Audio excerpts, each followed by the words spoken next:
Welcome to Empowered, Mind-Body Inspiration. The mind is the map to wholeness, wellness, health. The heart is the key to genius and inspiration. Join me and my guests as we explore how to release and rewire into who you truly are, unique, whole, and empowered. Please like, share, and subscribe. Spiral up, spiral out. Welcome, everyone. Today we have Reverend Dr. Sharon-Elizabeth James. Sharon has been on a conscious spiritual path from the very beginning of her life. When she was 2.5 years old, she experienced cosmic consciousness. She has always been aware of the invisible realms that are part of and are integrated with our life here on Earth. She has so much to share from an authentic place few can see or are connected to, but perhaps is available to all of those with eyes and a heart to see. I am so excited to see how this spirals out. Welcome, Sharon-Elizabeth. So good to have you here. Thank you so much. I'm so happy to be here. So let's get right into your experience when you were 2.5 and how that has shaped your life. Oh, yes. Okay, well, I guess I could start off by saying that my earliest memory was when I was 1.5 years old. I remember specifically where I was in a crib, and it was, I guess, my parents were having a party, and I do recall people opening up the door and coming in and checking on me.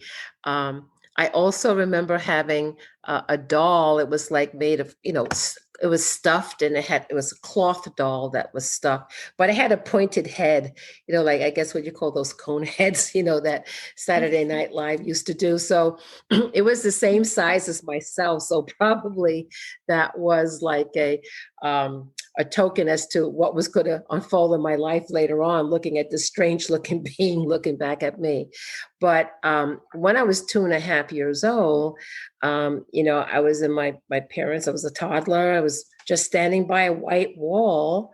And then all of a sudden, I had, in terms of my consciousness, this experience where I was one with everything. It's like I knew everything.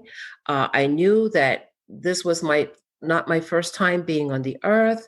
I was one with all creation. It was cosmic consciousness. It was just, beyond what my little 2.5-year-old body and brain, could comprehend. It was just an experience of being one with everything.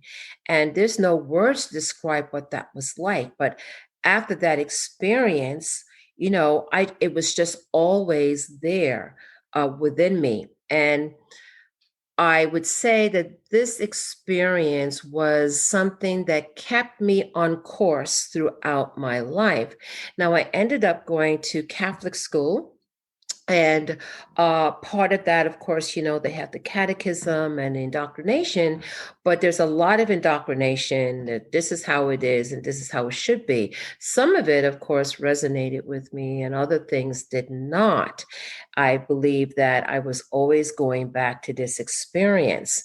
And so I challenged a lot of things, that were saying this is the way it is. And I was like, I wasn't too sure about that. But early on, very, very early, I guess I could say I was in my body when I was about maybe just coming into my body when I was in kindergarten. I was always like not felt I was totally in my body. And then in the first grade, one significant experience was that there was a nun, and she was really beautiful. She really came from the higher heart of compassion and love. In fact, she became a cloister. But that was my very first experience of where I could see, love and caring and all of that, which was beautiful. In the second grade, it was the complete opposite. So it was, an experience where, I was dealing with somebody, everybody has their own issues and so forth. And the experience with this particular nun was, not as loving and caring at all like the first one. So right away, I could see there were two dynamics in this world right away.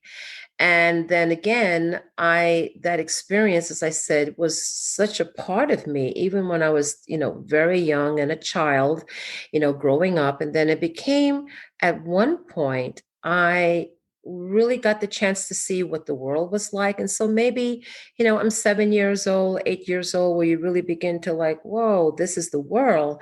And I was mortified. I was absolutely mortified. I don't know if I was 6 or 7, somewhere in that area. But I was really upset with God because I said, what am I doing here? I'm not supposed to be here. No, there's a big mistake. And I remember as a kid looking up at the stars, and I actually felt abandoned. I felt like, I was dropped off on this planet, and, my family, just left me here in this place that was, to me, horrible, barbaric. And I even remember while being in school, we would have like a science report, and I um, remember doing this cover where it was beautiful color pictures of the planets that I put on there. And in my writing, where people would say the world, I was always saying this planet, with kind of an attitude also, this planet. At some point, I came into the understanding that, I'm here, make the best of it.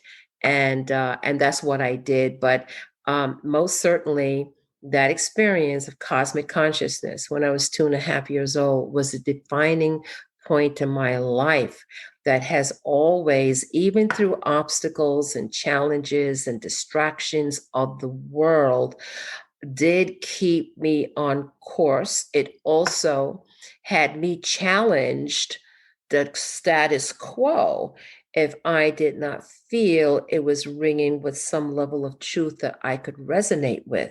So I guess you could say that it kind of put me on the path of the renegade, always questioning things. But however, what's interesting with that, um, when I was in the 8th grade, and that was, in the Catholic school, elementary school, it actually went up to the 8th grade.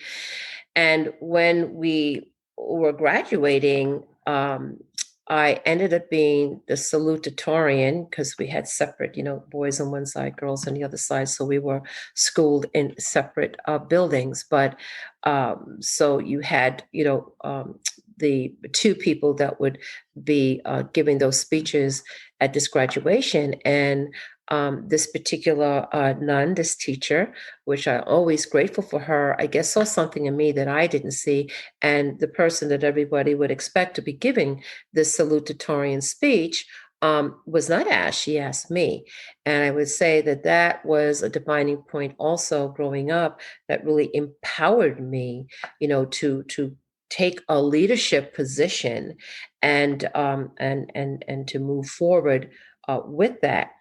Um, what's interesting to note is that after, I did do that and went into high school, that is when I really was beginning to see that um, there were dynamics going on in the sense that, well, this is how the world should be, but then in drastic contrast, what the world was really like. And I could see it plain as day. And so from young, I'm saying, I think I got to do something about this. This is not right. This is what's with all the suffering. What's with that? Here we have that this is what it should not be. You should come from love and all of that. But then you look at the world, and then you could also see that all that glitters is not gold. And I was able to pierce through seeing that. So that did not give me the easiest life because I'm kind of going against the grain. People don't really understand me. I learned to keep my mouth shut. I absolutely did. But as time went on, I became stronger through life's challenges, okay, to really at this point bring me into a place of being my authentic self, and I must tell my truth and do what I feel that I've come here to do. So that has brought me to today and to this wonderful session that I'm having with you, Jane, which is all about making a positive difference in our world and to move it forward into the ascension. Right? So beautiful. You know, this experience you had at 2.5 when you felt this oneness that you remembered and carried forward. That's such a, I mean, it's hard to describe in words. Can you describe it a little bit more, what it felt like to be Oh, one? wow. Well, it really is difficult when something is transcendent at that. But, it was this feeling of omnipotent, omniscient, omni everything. I felt it was the most beautiful experience. So that I remember, it was like hard to describe. It was a beautiful experience. So, what I can kind of calculate in my mind, I had to be experiencing this unconditional love. I had to be experiencing that, this unconditional love. And the expansiveness, I felt just expansive, like eternal. It was like never ending. I just knew on everything. I understood everything. I was everything, and it was the most beautiful, beautiful experience. And that I've been trying to get back to that experience ever since. So that has put me on this path, because the path is I know that, and I want that. I want to re-experience that again. And so that is really the driving force, this unconditional love, Mm. this sense of oneness and wholeness. Um, it's beyond human language really to describe. And it has been absolutely has taken me on the path where I have been and where we both here find ourselves today. Yeah, to draw back on that, I had one experience after I had meditated. I went for a walk and it was just like a flash, but suddenly I was part of the plants and the trees and I can remember it clear as day, but it didn't last long. Right, right. And when I was 2.5, who knows how long that lasted? It could have been like 5 seconds or like, 20. I know it couldn't have been too long. I was just standing by a wall. I just remember it was a white wall and not sure, and then when you get into those higher levels of transcendence, there is no time. So, it could have been a second or it could have been 10 minutes, we don't know. But it's like it felt like it lasted an eternity. Hmm. And then since then, have you practiced, like, because you do talk with, you know, or what would you call it when you have a communication with enlightened star beings and ascended masters and Yes, yes, all this yes. really So, good information? Yeah. right. So I would say that, you know, in 19 actually it was in 1979. And in my childhood, and I think that part of my lineage and having maybe, a tendency towards psychic experiences may have run in my family, probably in both sides, but most certainly on my father's side. And what I didn't know until I was a little older was that my grandmother, my father's mother, Louise, who I only met once when I was 7 years old, very briefly, and then she passed. But she was a medium. I didn't know that until way later. And then I have my aunt, who was my father's sister too, had the same tendency, that this sort of, if you want to call it trans, being beyond, the world, this transcendent connection. And I remember just her being known as a spiritual advisor. But this is the thing, my family, especially my mother, was like, oh, no, no, no. My mother would always say, I would have like these dream experiences when I was young, and I would talk about it. One in particular was I had a sore throat, and when it goes up the ears, the eustachian tube, and so I really wasn't feeling well in my bed. And I remember, this just beautiful, kind, like nurturing presence around me. It's going to be okay, like very loving, like maybe kind of touching my face and giving me some comfort. And I guess maybe this might have been the first time I understood that there were things going on that, the general public maybe were not aware of it, and somehow I was. And I told my mother, I said, Mom, you came into my room and you were, you know, uh, comforting me. And she said, no, she did not do that. And I said, well, there was somebody there doing that. And she said, oh, it's just a dream. So her default was always, it's just a dream. Mm. And so I'm thinking to myself, well, I've had experiences of a dream, but then I've also had experiences that was more than a dream. So as I said, I'm like, well, my mom is not the one to talk to about these things, because she was like, no, no, and no. And then I guess she kind of knew about my aunt and my grand. She was like, she just did not even see that happening in a gazillion years for me. So it was shut down. Now, the only thing my father, okay, who was who I realized how powerful he was as being a gentle, loving soul. That's who he was. He got out there, provided for his family, but he had this other part of him that I didn't recognize as much until later on. But he used to told me something, and it stuck with me all my life. And what he said was, his mother, which is my grandmother, the one that was the medium, told him that we travel in our sleep. And that just struck a chord with me. I have never forgotten that we travel in our sleep. And maybe on some level of myself, I knew that to be true, but it was just a statement. To this day. It resonated with me. It absolutely resonated with me. So anyway, I guess when I was about 16 years old, too, I remember being in bed, and this happens to a lot of people. And I always felt there was somebody like next to me, which scared me. I was like, who's in the bed, okay, next to me? And so I would put the covers over my head and just, pray. And of course, I was always praying. I was always praying to Jesus and, just for protection and all of that. And, I kind of got through that. And then things started to progress a little bit more. Now, this is important to state.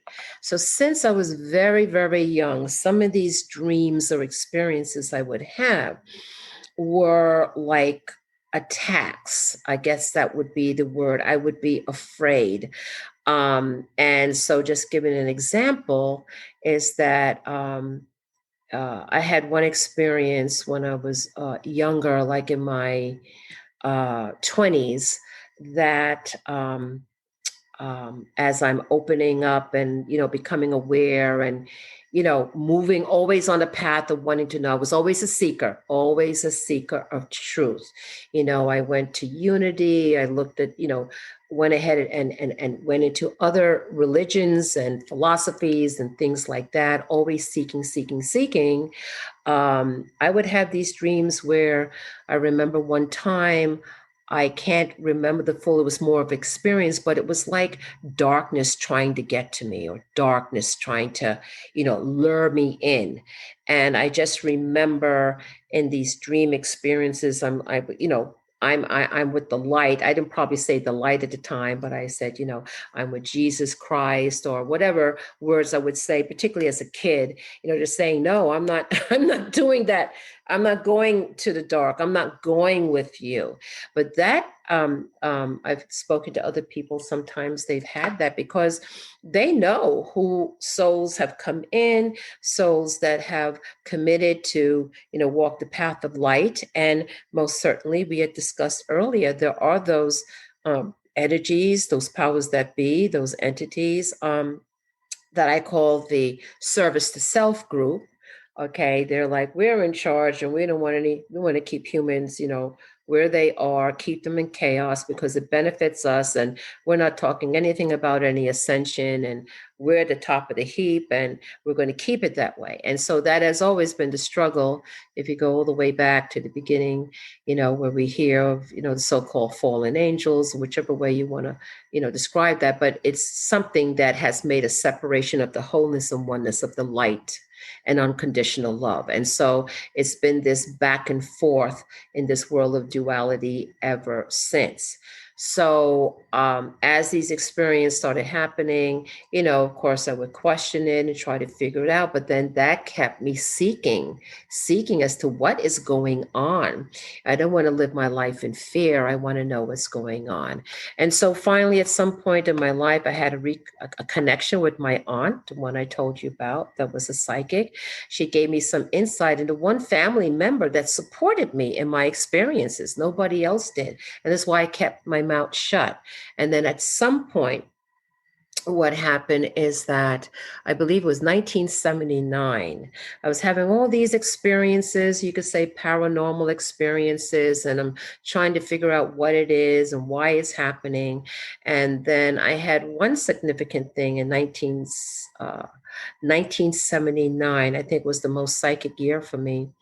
And I just, for the first time, had to put pen to paper and write these impressions that were coming in so strong. I couldn't ignore it. It was like a telepathic thought in my head, and it was saying, all these different religions, it's all one. It's all one. So at that time, it didn't use the words as, a unity consciousness and oneness. Those terms weren't used back in 1979, but that's what this impression was, that it is all one. We're connected to everything. And of course, I had my experience at 2.5. So I was like, yeah, I know what you're talking about. So I ended up creating a symbol, which you will see at the Cosmic Center Spiritual Light. That is the symbol I got, which is the Greek letter phi. It's a circle and it has a line through it saying it's all where everything is one. That's the concept of the symbol for this information that was coming to me. And so at that time, I wrote it out. It's called the universal cause, which is like there's one cause for everything. That's the best way I could write it at the time, that many religions have aspects of the oneness of things, and not to say that one necessarily contradicts the other. It's all, as the Hindus say, there's 33 paths to God because it's all one. And then one vision I did have when I was asking, well, how come you get, one group will say one thing, another group will say another thing, or even a channel will say one thing and it looks like it's being contradicted by somebody else? What was shown to me was, if you could imagine a large lucite block, and in it is a red rose. You see the petals of the red rose. You see the stem. You see the green, flowers, and it's a long stem rose. Well, it is so gargantuan, as this was trying to be explained to me, that say you have somebody looking at this, from the northeast, and what they're going to see is like, no, it's rounded and it's red, and this is what a rose is. And then you have somebody say in the southwest of this, cosmic rose, and they're saying, no, it's tubular, it's green, and it's like straight. And so what it is, as I understood it, is that depending on our perspective, depending on where we are, both are right. the person who says it's red and it's rounded is that's a truth, and the person that said that it's green and it's tubular, that's the truth of the same thing. So again, the concept of oneness, it's all one. So that's why we can't judge. We can discern, but most certainly discernment is so important, because you have to be aware what's in alignment with the light, and what's not. Okay, but the judgment, on this other level is that people may have different perspectives because there's a different truth for it. And so that's okay. That's where civility comes in. That's where the sense of brotherhood and sisterhood come in. And we can agree to disagree, because on higher levels, it is the same thing. Yes. I read a book, The Law of One, and they described it just like that it only using a car, depending on where you were standing, how you would see the car. And it depends on your perspective. Correct. Right. And speaking of the law of one, I've read, if you could say, a summary of the law of one, because it's such a profound teaching. But I have concepts of the law of one, with Ra, Mhm. and actually, I do have an anchoring light meditation that has been taking place every single Monday for over 13 years. We're going into our 14th year. So this is in line with what you asked me. So I became aware at some point that there's a higher level of communication and understanding that transcends the five senses of the physical body. And I started to have more trust in that. And along that path, and that was particularly after 1979. And of course, it took a lot of courage for me to say, I'm writing this, and I got it published. I went to an attorney, because at the time you didn't have the internet as we know it now. And so I had to get a copyright. I had to actually mail that out to 50 people. So from way back then, they were like, oh, this lady, we don't know about this young girl. But anyway, I did what I had to do. This is important for people to know this, because it was that strong. And I just had to do it. I had to do it. So I got it copyrighted. I actually have a symbol that I had made in gold of the symbol, the idea that I would never forget that it's all one. And what ended up happening is that this symbol, okay, and the concept of it's all one, of oneness and unity consciousness, 33 years later, manifested itself as the cosmic center of spiritual light. So what came to me in 79, I got copyrighted in 1980, is the symbol of the cosmic center of spiritual light, where the physical location is in Sarasota, Florida. 33 years later. And in between that time, I was on my own spiritual growth, as we all are. And what I would say to our audience is that, if you sense something, intuitively, or, you feel something, trust that, because as the more you trust it, the more it becomes developed. So at some point now, the next major thing that happened was about the anchoring light. I'm now reading books. And one of the things I want to bring in that was very empowering for me, I started to become a student of theosophy for getting my minister's license. And I remember I always felt that I should have a church. That's what I understood to be a church, but really it's a spiritual center. But and that was a whole journey for myself. I'm thinking, like a traditional church, and it wasn't happening. But and even like the mediumship churches, I had investigated that and was there for a while, but I had a whole experience, and I said, no, there's more for me on my path. There's more, and I didn't know Okay, I didn't know until during this journey, it got to the point to say there's a whole higher galactic level of consciousness, not just the mediumship and the astral plane, but way, way beyond that. And so that was another great awakening and say, oh, this is like, it took 33 years. This is what you operate from. Okay, on this level of frequency you operate from. So, we all have our parts. So you have to find, where do you fit in as the tribe of light? Where's your position? Because nobody can do your position like you. That's one of the beautiful things. We are all unique, we're all one, but we all have our special tone, our special geometry that no one else can take that place but us, which is why it's so important to follow your divine inner guidance and be in your authenticity. So you show up in that point, in that area that only you can do. Because when we do that, then you have this divine, collective. And then in this journey, I got very clearly, I became aware that there are Palladians and Arcturians and Syrians. And most certainly at some point in that journey, it was like, hey, we're not the only ones as far as extraterrestrials are concerned, as far as, it being teeming in life in the cosmos. And I remember when that, you knew it, but then it's like, no, this is really real. And it could be anything. I think I was reading Sylvia Brown.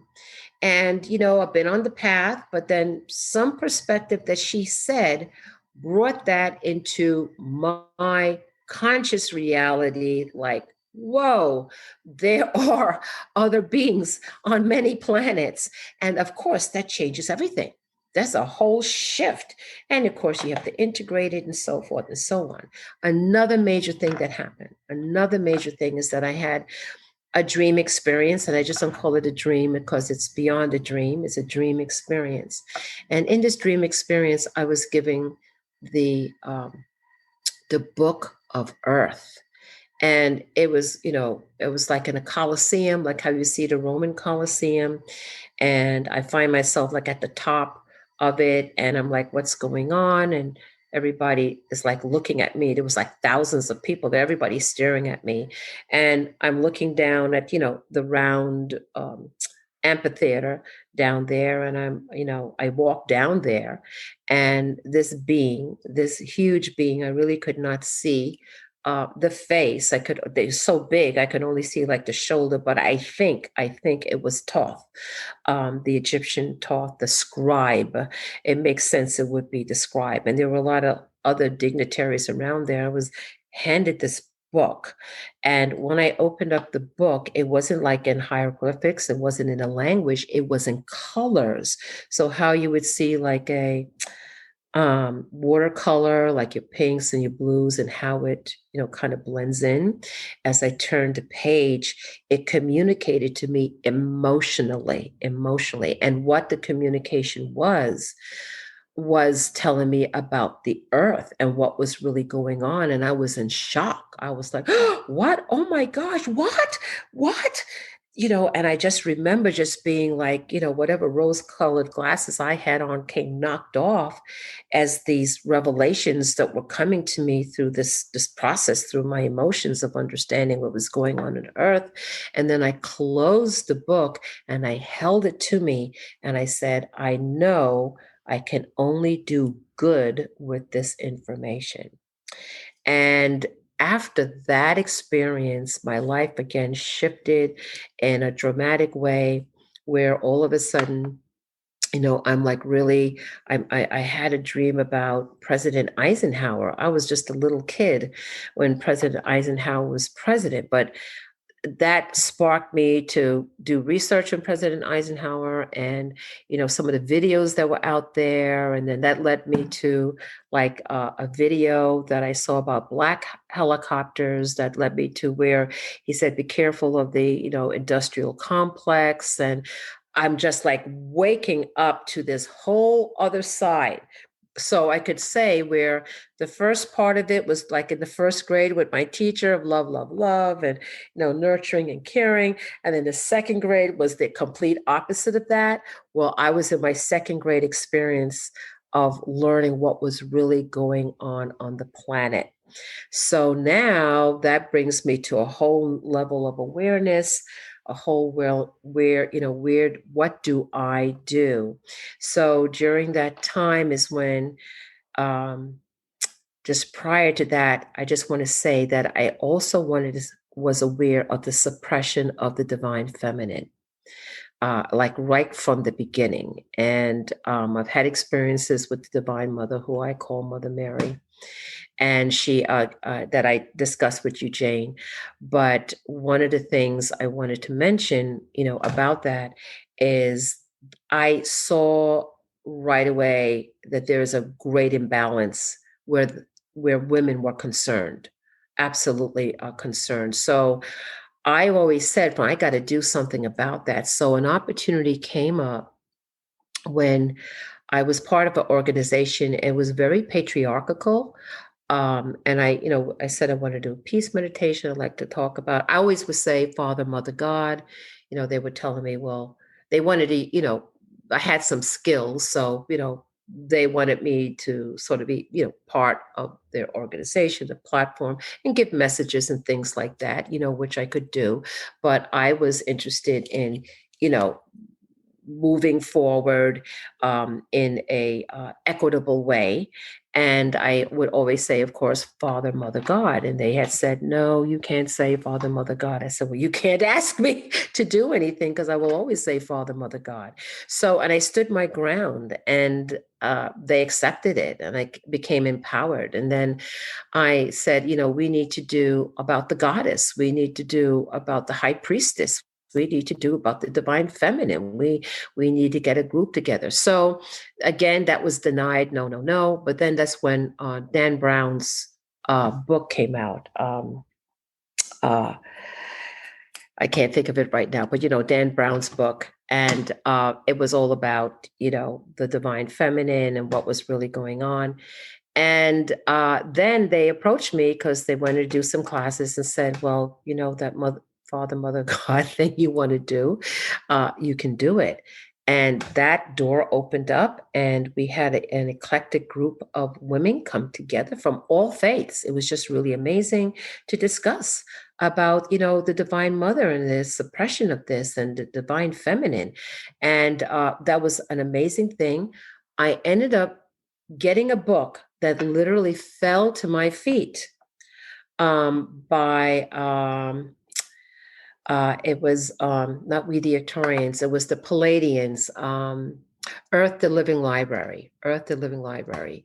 And I didn't know anything about Palladians. I didn't even know how to pronounce it, but I saw the cover of it. I opened it up, and the page I opened it up to, I just picked it up and flipped it open, and it said galvanization of the mother, galvanization of the mother. And I'm like, oh my gosh, this is exactly what it's about. I had no idea about the book. It was life-changing. And then I had some real definite experiences with that. And so again, as I want to tell your audience, as you knock on the door will definitely open. Also, too, I want to say, this path, as Jesus Christ said, the path is narrow because it requires you, if you, this sense of following your soul pulse, the sense of loving God with all your heart, with all your might. It's this higher part of yourself that's pulling you forward as you follow that. And there will be a lot of distractions, a lot of blockages, a lot of interference, what I call interference. I had talked about that on Monday at the Anchoring Light, that we want to hold that loving determination to be successful, to be victorious in our path of light. And as you do, it's not as easy. That's why Jesus Christ said, the path is narrow, but the blessings are profound. And what is it like to live, fearlessly, without fear? When you have a higher level of consciousness and awareness, is saying this is just a little dot in comparison to what eternity in the myriad of worlds that there are. It just gives you a completely different perspective, and you begin to live your life with ease and grace. So it most certainly is worth the journey. And then finally is having the patience. One other experience I did have, there's been numerous, but I would say the most recent is, again, another, they have Jacob's ladder, like this one rung, then the next, then the next, then the next. And it's almost as if you're climbing up to reach, you will have the ascendant realms coming to meet you. And there's a place that you intersect. There is. And that's where this interdimensional communication takes place. And so I also had this sensing that there was a change coming. I didn't know who it was or what it was, but I just felt it was something powerful wanting to come into my life. And so again, we live by choice. I didn't resist it. I said, okay, thy will be done. Speaking of the El Elyon, the King of Kings, the God of Gods, the Supreme One. And it through divine synchronicities, which I encourage everybody, you never ignore anything. The divine synchronicity, just say, make a note of it. A sense or a feeling that you have, make a note of it. Because the more you do, the more it becomes more anchored into your field. Because don't forget, these are subtle energies, but the more you use it, it's like a spiritual muscle. You want to keep on doing it. And the other thing I want to say in that real good, you're going to have the counterforce, the resistance, all of that. Oh, who do you think you are? You think you could do that? You think you're something? What I used to physically do is go, shh. I would just shut it up. I physically did that these other thoughts that were coming to try to take me away from what I'm trying to follow, I would shush it up. That's what I would do. I would go, shh. And so anybody could do whatever tool they want to do, but that's what I did. So I could kind of stay on this path. So I had a whole experience with Metatron. Now you have to understand, I never heard of Metatron. I only, knew the four archangels that we usually do, like Michael and Uriel and Raphael and Gabriel. But come to find out, Metatron was actually mentioned, and somebody told me, in the Catholic Mass somewhere. So I was surprised. But anyway, so how Metatron came into my life, and I do want to share this, is I was taking a particular class. I had like this healing, instantaneous healing. It was a gentleman that came, and we can't judge, okay, because he was more like the Pentecostal, where we're more meditative, but it's all one. It's all one. So I invited him to come to the Cosmic Center. His style was a little bit different than what we were used to, but I tell you what, there were healings that took place. Absolutely. And, we brought in the Holy Spirit and all of that. So I wanted to take some courses, and we're friends to this day, actually. And we were doing that. And in this process, I pulled this card, this whole thing with Metatron started coming up. Metatron. So when I'm leaving now, it was in the daytime, maybe about 3:00 in the afternoon, the sun was out, I'm heading home. These two flashes of light, like lightning, I see. And so much so that I kind of slow down the car. Actually, I stop it, I believe. And I'm looking around as to where these flashes came from. And, there are any mirrors, is it, I just looked at the entire environment, like, where could these just two flashes just come out of nowhere? I couldn't find anything. So anyway, by the time I got home, I went on my computer and I just wanted to Google, and I put flashes of light, and Metatron comes up. There was a website that brought up Metatron. And I read what it says. It says Metatron's presence comes as a flashes of light. And I went, oh my gosh. So then after that, I realized that I had this connection with Metatron. And then my thoughts started changing for more positive. And I just remember like the thought of, when people would say, well, how are you? And I would say, oh, I'm hanging in there. And the thought came in, do you really want to just hang in there? And so I replaced that when people say, how are you? I'm known for saying, I am blessed beyond measure. I am blessed beyond measure. And so that was a gift from Metatron. And guess what? I am blessed beyond measure. And the other change in vocabulary was when people would say, well, when is this going to happen? And how is that going to happen? And I would say, at the divinely appointed time. And that was, I can't even begin to tell you how that released a lot of stress. So, this again is a higher divine guidance that comes in that helps you, with your life and how you proceed with your life for the better. And then the other thing that happened that I realized, which is why we have the Open Heart Divine Healing Service today at the Cosmic Center, is I wasn't sure what the Holy Spirit was. I read about it, but I didn't know what it was. But I do know now that Holy Spirit presence with those 7 gifts is absolutely real. And there's actually a connection, which I have found in my study of the books of Enoch. That's with J.J. Hurtak, that's the Academy of Future Science, a relationship between Metatron and the Holy Spirit. So when you start on this path, which I just tell everybody, just have the courage, follow your intuition, even if your mind is saying, oh, you're crazy, or that can't be, or whatever. Do what you need to do to kind of shut that down. Try to focus on and build up these subtle communications that comes to everyone and develop it. Everyone has this opportunity. It's just developing it. There are those people, okay, that maybe have the same potential, but chose not to develop it. Squash it down. Well, nothing's going to happen as much. It's like a muscle. Okay, you go to the gym, you work out a muscle, it's going to develop, it's going to do that. If you don't, it's not. Same thing with your spiritual muscle. So everybody has this ability, on various levels in different ways. Everybody does have it.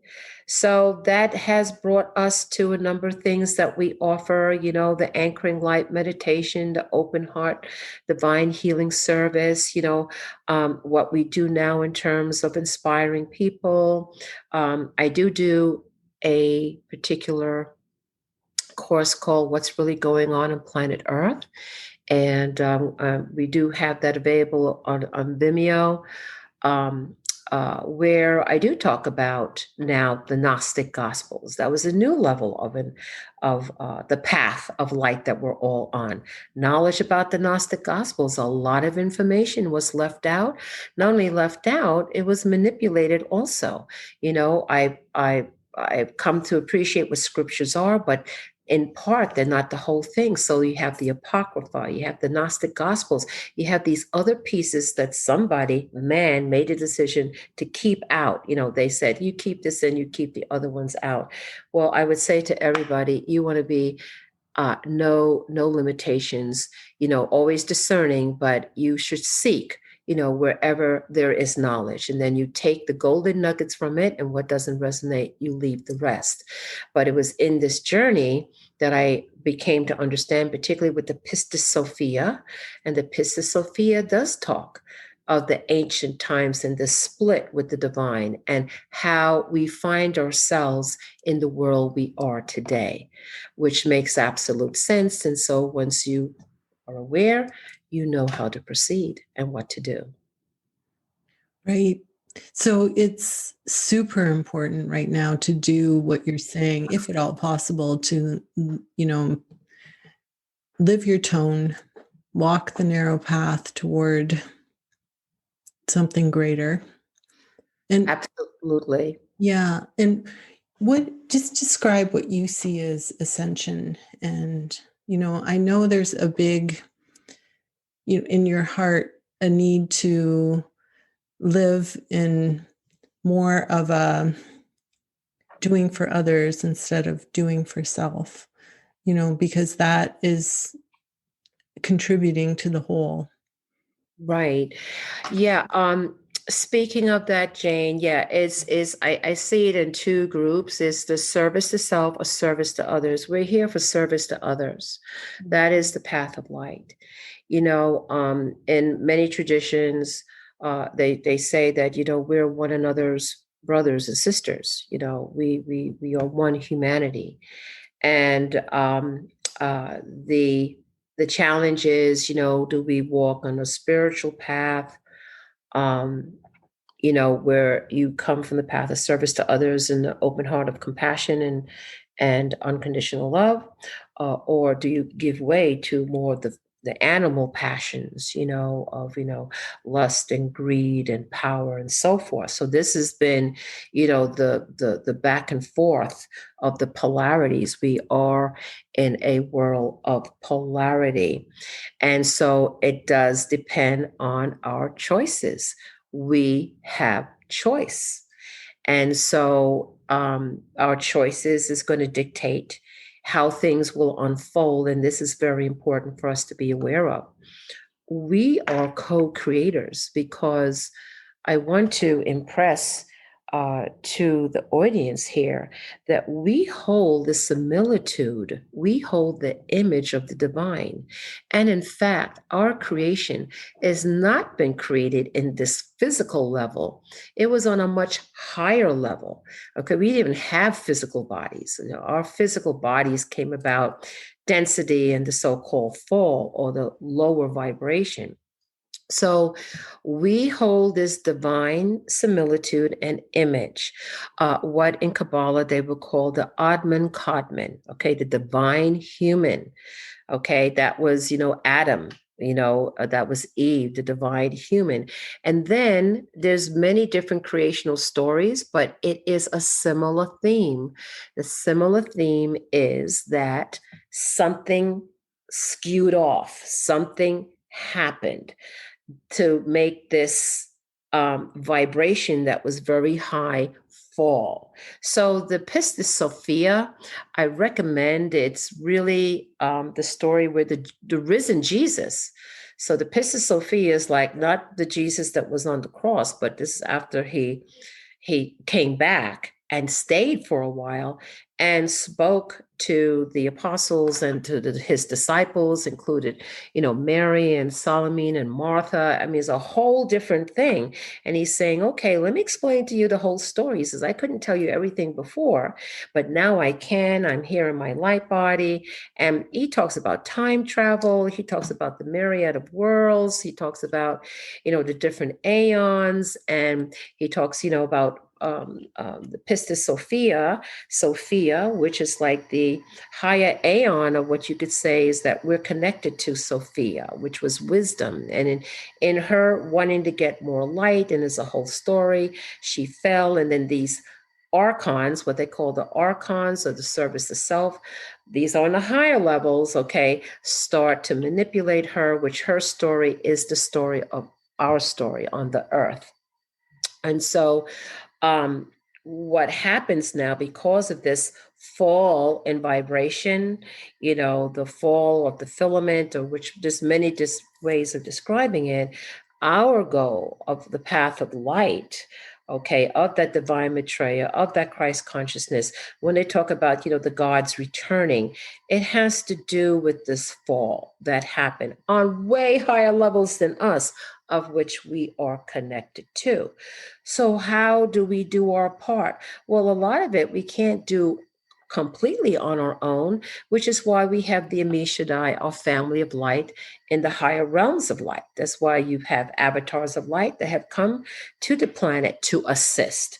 Okay, but we also are not just victims. Okay, we hold a similitude. What the issue is that we don't know this, but everybody else in the universe knows about it, and particularly those service to self, they know about it. Because if we were to wake up, then they no longer have a place. They no longer have the power. They lose all of that. So it is their goal to keep us in ignorance, to keep us in chaos, to keep us in war, to keep us with the illusion that somehow we are separate from one another. And so I will say that there is a lot of manipulation, a lot of deception and deceit upon humanity, coming with this service to self group that is multidimensional. Okay. Then you have the awakening humanity, okay, that has that group that is empowering, nurturing, loving, and saying, here's some guidelines for you to raise the energy for yourself as well as the planet. Because we just don't want to say, okay, ascend and leave everybody up. Everybody, we want to bring that up. Now, I will say this. I want to say something in terms of experiences. So at that time, when I was given the in 1979 and, it's all one, and I had that symbol, I also saw very clearly on top of a mountain, it was on top of a mountain, a group of people together, like a group of humans together. And in my mind, I saw them like being like the presidents of countries or, high dignitaries of various countries and governance coming together on top of a mountain and praying to raise the vibration of the planet, to raise the vibration up. And that was very vivid. Well, turns out on my journey, I ended up going to Peru. And this was very interesting. Just as a side note, that when this happened, I started the anchoring light. I was doing the anchoring light every Monday, working, doing that, but committed to doing the anchoring light. And lots of people came. I wasn't even sure, like, will people come back? I kept on doing it because people started coming back, and that's why a lot of us are going to doubt ourselves in doing something. But as you do it, as you get past that self-esteem issues, what am I doing, and questioning yourself, you will find that you'll begin to build momentum. So anyway, the anchoring light now is going on, I think, just for about a year. And I get clearly the idea to go to Peru, that there and the name was Tititata, Tatatutu, something like that. And I'm like, what's Titicaca? Somebody said that's Lake Titicaca. And I didn't know about Lake Titicaca. I guess I must have missed school that day when they were talking about Lake Titicaca, which is in South America. It's on the border of Peru and Bolivia, and the highest lake on the planet. So anyway, turns out, what's this? Some research, and that's where some of the ascended masters, on the inner planes that reside in that area of Lake Titicaca, as well as the Mount Shasta, and many different places. There's spiritual areas on the planet. And so this was, again, like, wow, how do you even go? I don't speak Spanish. Anyway, I said, okay, I will. And when you surrender, it's surrendering to this higher, level of consciousness, of awareness, a divine directive. That's what I call it, a divine directive. And I just say, okay, everything fell into place. There was a young lady here, blonde hair, blue eye, Sheena. Okay. And she says to me, I lived in Peru for years and I speak fluent Spanish. I had no idea. And she says, I've always wanted to take a group to Peru. And that's how things started. And just a small number of people, to do this very special sacred journey. The divine synchronicities were just amazing. We're at this Amaru Muru, which is like a door that has been carved into a mountain. It's very famous, and it looks like an interdimensional doorway. If you Google it, you'll see it. But anyhow, that's where we were. And then another group from Lima, okay, which is capital Peru, they were there with their shaman. And so these two groups came together, and we were all going to do a meditation there. And the only lady that spoke English from this group from Lima, because we kind of combined our energies together, I told her, I said, we're going to go to Amaru. No, not Amaru, but it's Anapia. It's an island in Lake Titicaca to do a special ritual and prayer there. And I told her, you should come with us. And just like how the Celestine Prophecy book was about, how these divine synchronicities and these things come up, is exactly what happened. And Mm. so she spoke to the group, and they all agreed to come. And so here we are on these boats going to this little tiny island called Anapia. They don't have a hotel or anything. We ended up being the guest of the people who live there. They live off the land. It's the only area that they have golden trout. And when we stayed with our guest, beautiful person, she would just take out the food from the land and tell us what she was going to cook and make for us. In the meanwhile, we prepare to go to this mountain that is in one of the areas there. We climb up, and before that, let me just mention the people of Anapia, they have like a community house. And so we were all invited, and all the people from the area were invited to go to greet us. And so we're sitting there, and the guy, the main guy from this island, we had an interpreter. He said, "Why are you here?" And everybody that was there, including the group from Lima, our group, and from their group, of which we had representation of all people from around the world, because I had a diverse group of people. The Lima group had a diverse group of people, plus the ancient Amara people. We all said that we are here for Pachamama, Pachamama, for our Earth Mother. And when we were on top of this mountain, I, said a prayer, and we did a ceremony, and, channeled, and I worked with the shaman that was there. We did it together. And I looked around, and I looked at all these different faces, and I said, wow, this looks familiar. And it took me back to the vision I had those many, many, many, many years ago of seeing these leaders on top of a mountain praying to raise the frequency of our earth. And I realized then and there, the impression came to me. They said, no, it's not a president. It's not an ambassador. It's not any dignitary from a government. It's you. You are the ones that we are waiting for. We are the ones that we are waiting for. It was every person on top of that mountain. It was humanity. We are the leaders, not the governments. We are. And I was like, oh my gosh. Oh my gosh. So always you have an inkling to this. You feel you're to do something. We are the ones that we have been waiting for. That is so important for us to know that. That really is. And that we are powerful, powerful co-creators. We are. And our choices, particularly now, Jane, I feel in the next 3 years, and most certainly in this decade, are going to be huge. If there was ever a time to walk the path of righteousness, this is the time to do it. I do believe that we are in what I call the days of Noah. The ascension, is getting back, or perhaps maybe in a new way, of the higher vibration that we once were, that we can get to that Atman Kadman, to that divine human, to the higher frequencies of light, to go beyond the worlds of duality, to come back into the world of Shambhala, where there is peace, where there is wholeness, where there is unity and endless creativity, where we fall and move into our positions as great Elohims, for we are co-creators, and we are told co-creators of worlds.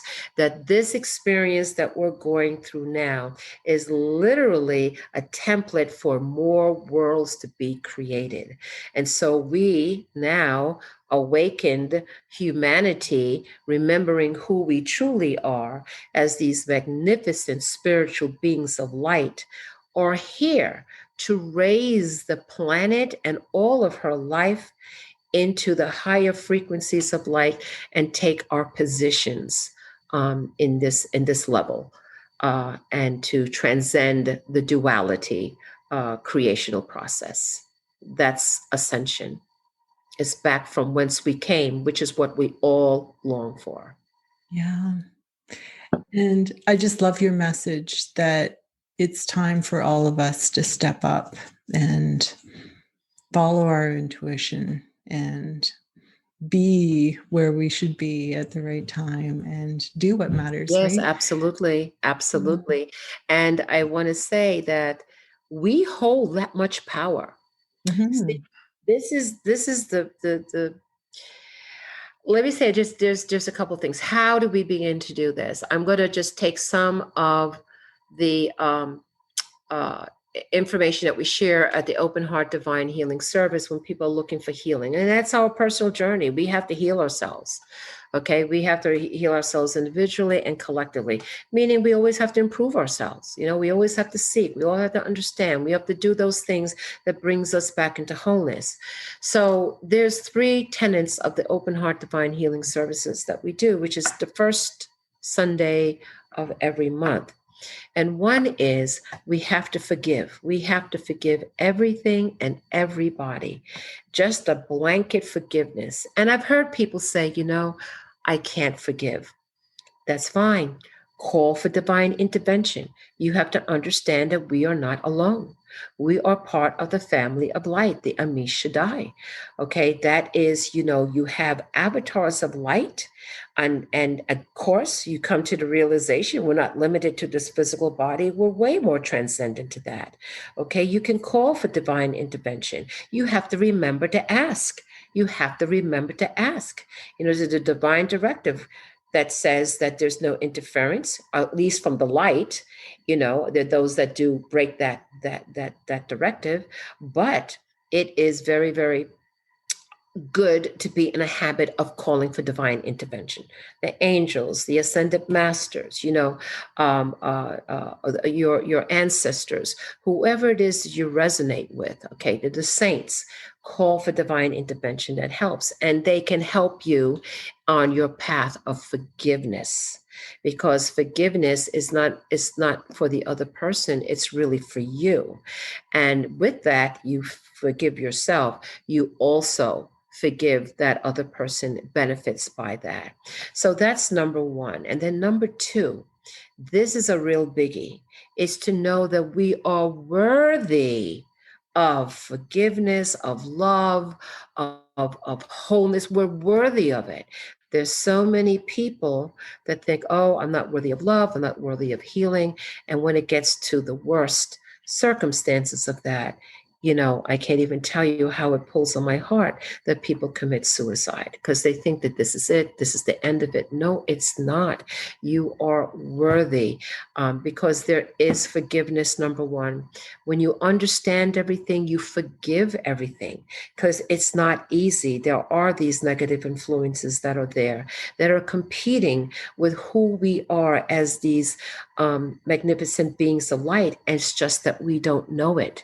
And sometimes these service to self energies can just bring you down to the point that you think that this is the reality, and it is not.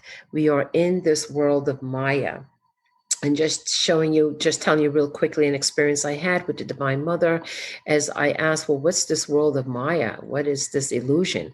Because I said, if I put my finger on a fire, it hurts. That's nothing illusional about that. And what she showed me was like being in a vat of molasses.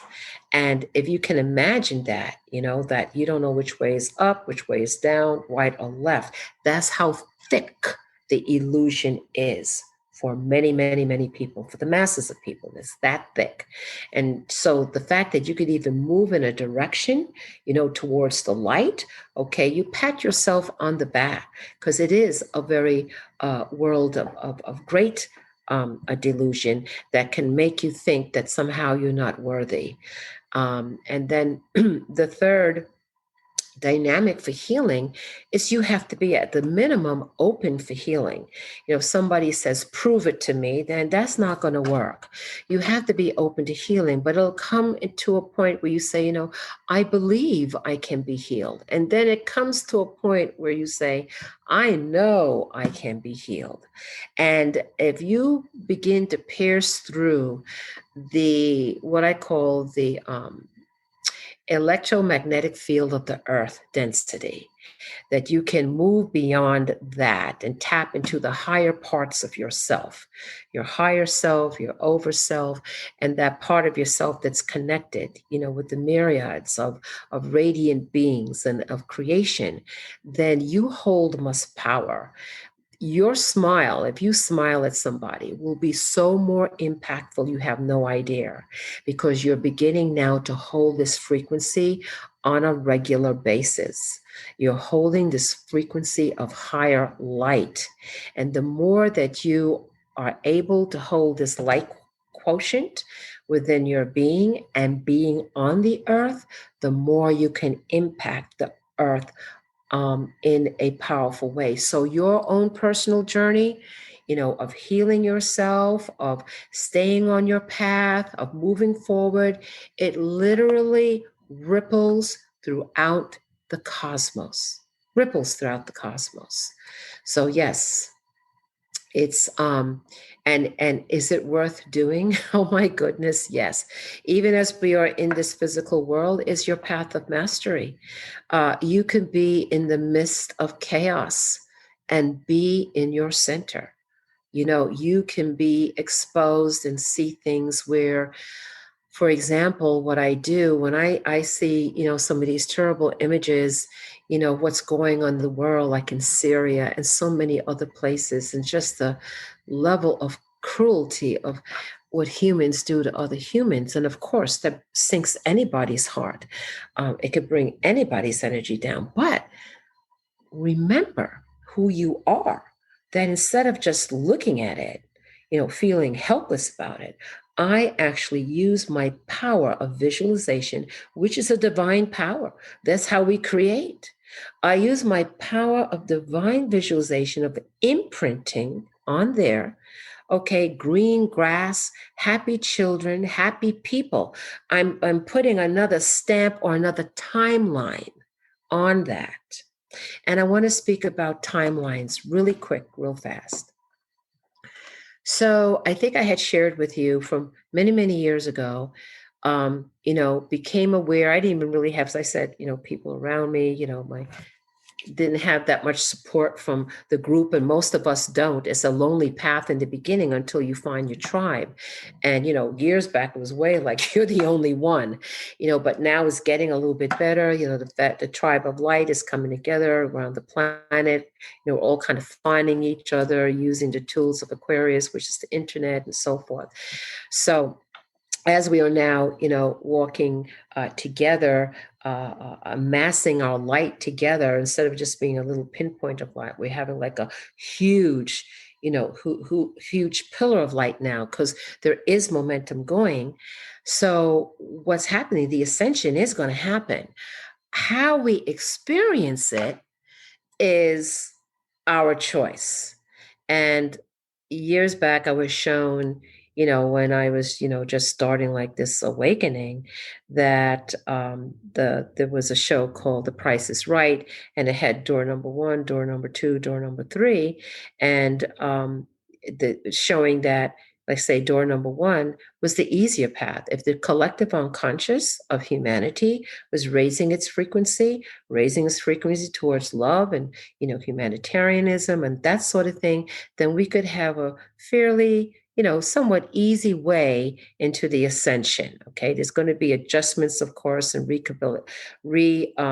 calibrations on the planet, but not as drastic as, say, door number 3, which is where, just, into the lower vibration, and, just having hearts of stone and falling into the whole thing of power and greed and so forth. And then, of course, you have that middle one, which is a combination of the both. I am rooting for the middle one, that it doesn't have to be so bumpy. We affect the weather. We do everything. Our emotional body is so powerful, and our thoughts are so powerful. So I want to just empower everybody, that I know out there you could say, wow, it's helpless. No, we are that powerful. And I'm going to share something that we're going to do on Sunday, this coming Sunday, and it has been done in the past. But this is not new. It's We're going to come together as the family of light, and we're going to say these very powerful sounds.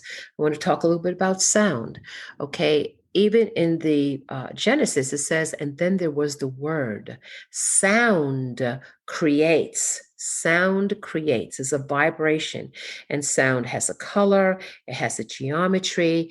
And so you could say we are individual tones, we are individual colors, we're individual geometries. But sound is a very powerful tool of creation.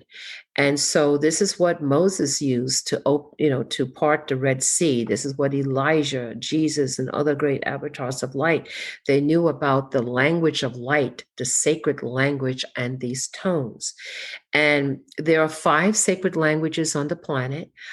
There's Hebrew, Sanskrit, Egyptian, Chinese, and Tibetan. Those are the 5 sacred languages, meaning these languages were not originated from the earth, but from the higher worlds, from the upper worlds, and came to earth. So for us in the Western world, and what we do in our Open Heart Divine Healing Service, and we do many things that we do now use the names of God, as in Exodus, is the various 72 names of God, as well as other names of the aspects of the divine. That's what mantras are all about. When you go to India, you go to the East, and they pray mantras. These are powerful sounds that are in alignment with the light of creation and the aspects of the divine of God. So we are going to be using these names of God, being that we are consciously aware of who we are. And that's a big deal. It's one thing doing things unconsciously, is a whole different level when you do things consciously. Come together.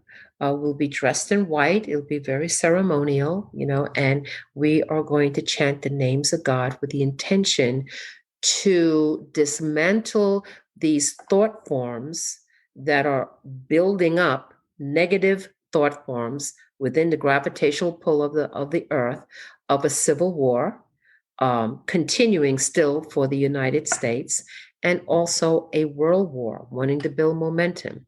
Light workers have been holding this off for centuries. So I want to just give you a story real quick. In England in World War II, Dion Fortune, and there was a gentleman named Gerald, is the last name. Gerald is the one that kind of brought back the Celtic path, what they call Wicca, and using more magical ceremonial type of things of the Druids, what the Druids did. And Dion Fortune, was a light worker, and they had a spiritual community. So during World War II, the Nazis had intended to invade England, to invade Great Britain. They were going to get on the boats, cross the channel, and to invade England, as they did all the other European countries. They were going into France and Poland and Czechoslovakia and so on. So what they did, Dion Fortune and Gerald, I can't think of his first name right now, but they got their communities together, and they prayed to change that thought form of invasion that the Nazis had, that was really aligned on the upper worlds of a war god, that service to self group, and change it, bringing in light and holding the light. They brought in and had the imagery, for example, of King Arthur, and the chalice, and the Christ, and all of that. And the Nazis never invaded England. They bombed England, but they never invaded it, as was the intention, which could have shifted the entire war. So yes, behind the scenes, for those who work in the light, and you have to understand too, behind the scenes, there are those that don't, which is why light workers do have to show up. We do have to show up. And we are building momentum. And even as, dire as things may look at the time, we keep the faith and we move it forward because that's what our ancestors did. And no matter what, we are still evolving. We're at a critical point right now as to the direction. Can we take the planet as a whole thing and ascend? Does it have to split? Hopefully not, where, the light goes one way, the dark goes the other way. We want to bring everybody into the ascension process on the planet. So we show up. Yes, I think it's a time for all hands on deck. Thank you so much. Honestly, I love that. And, I didn't really have to interject or ask anything. It's like I sent you psychic questions. You just Yes, answered them. It was just so beautiful. Thank you so much. it How do is. people find you? Or maybe they want to connect with you to do some of this work. Absolutely, absolutely. First of all, we have a website, which is www.ccsl.com, which stands for Cosmic Center of Spiritual Light.com. And we also have a Facebook page. It's the Cosmic Center of Spiritual Light Facebook page, as well as Twitter and Instagram. And we have such a great university, if you will, the Cosmic Center Spiritual Light YouTube channel. You can get a lot of information. You can have, I just want to share there are people who have had phenomenal experiences on the YouTube channel that they've been drawn to listen to a particular meditation or a lecture. And one lady actually moved from Oregon because she had an experience with one of the anchoring light meditations and came to Florida, sold her house in Oregon and came to Sarasota, Florida. So we've had a couple of instances like that. So I do encourage you to subscribe and like our YouTube channel. You could get a lot of information there. And if somebody wanted to communicate with me directly, please email me at cosmiccenterosl@gmail.com. Cosmic Center OSL@gmail.com. I'm Reverend Sharon-Elizabeth, and my spiritual name is Baba Sharone. We didn't get to talk about the Baba Sharone, but we'll do that another time, Jane. I feel like we could do another episode. You have so much to share. Thank you so much. Thank you so much, Jane. It's such an honor and a privilege to be here and to be with your beautiful audience. Thank you so much. And for everyone out there, don't forget, don't give away your power to anyone else. Be the creator of your own life. Spiral up, spiral out.